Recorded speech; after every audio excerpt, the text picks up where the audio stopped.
Nagkaroon ng anak si Wigan at Bugan. Hi! Anong saysay ng buhay kung hindi man lang tayo magkaroon ng anak? Mukhang hindi pinakikinggan ng mga Diyos ang ating panalangin. Oo, tama ka.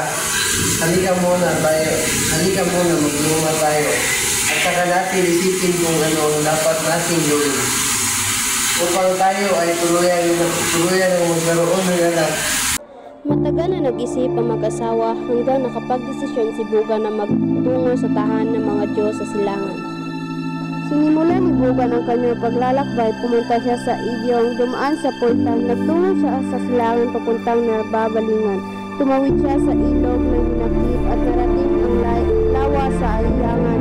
Nakakita siya ng igat sa lawa at tinanong ito ng igat. Saan ka pupunta, Bugan? Pupunta ako ng silangan para maghanap ng lalamon sa akin, sapagkat hindi kami magkakaroon ng anak ni Wigan. Tumawa naman ang igat. Pinagpatuloy ni Wigan ang kanyang paglalakbay patungo sa lugar ng mga Diyos. Narating niya ang mga lawas sa lago. Nakita niya roon ang isang buaya. Bakit ka naririto? Ako si Bugan, ang kiyangan at naghahanap ako ng lalamon sa akin. Wala kaming anak ng aking asawa. Hindi kita maaaring kainin sapagkat napakaganda mo. Ipagpatuloy mo na lang ang iyong paglalakbay. Pinagpatuloy muli ni Bugan ang kanyang paglalakbay at nakarating sa kinatatakutang pating. Nilabanan niya ang pangangatog ng kanyang tuhod. Hinarap niya ang pating at nagwika. Gusto ko na mamatay. Kainin mo na ako. Ayoko na mabuhay dito sa mundo.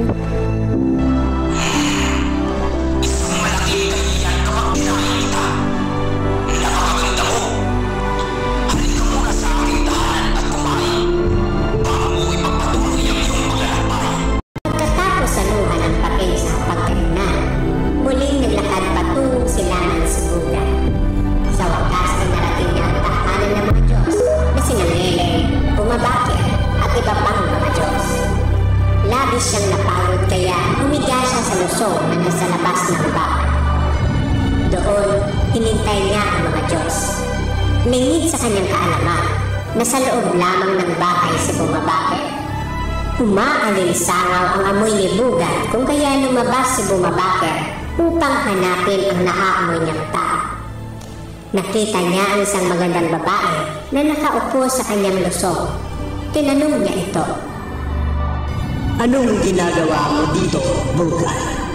Nagpunta ako rito upang mamatay, sapagkat hindi pa rin kami nagkakaroon ng anak ng asawa kong si Wigan pagkalipas ng ilang taon. Kaibaga, halika. Hanapin natin si Nele at kung nasaan pa naroroon ang iba pang kaibigan kong mga Diyos, ikaw ay aming tutulungan. Madali namang natagpuan ni Bugan ang mga Diyos na kaibigan ni Bumabakir. Nang makita ng mga Diyos si Bugan, ay nalugod ang mga ito sa kanya. Binigyan nila si Bugan ng mga regalong baboy, manok at kalabaw. Sa sobrang luguran ng mga Diyos, ay ihahatid pa nila si Bugan sa kiyangan. Doon ay tinuruan nila ang mag-asawa ng ritual na buwan upang mabiyayaan sila ng mga anak, masaganang anak at pamumuhay. Inihatid ng mga Diyos si Bugan kay Wigan. Tinuruan nila ang mag-asawa ng panalangin dapat nila sabitin sa pagsasagawa ng ritual ng buwan. Isinagawa ni Wigan at Bugan ang ritual at pinasalamatan ang kanilang mga Diyos. Pagkalipas ng ilang buwan, walang mapagsidlan ng kaligayahan ng mag-asawa dahil sa buhay na tumitibok sa sinapupunan ni Bugan.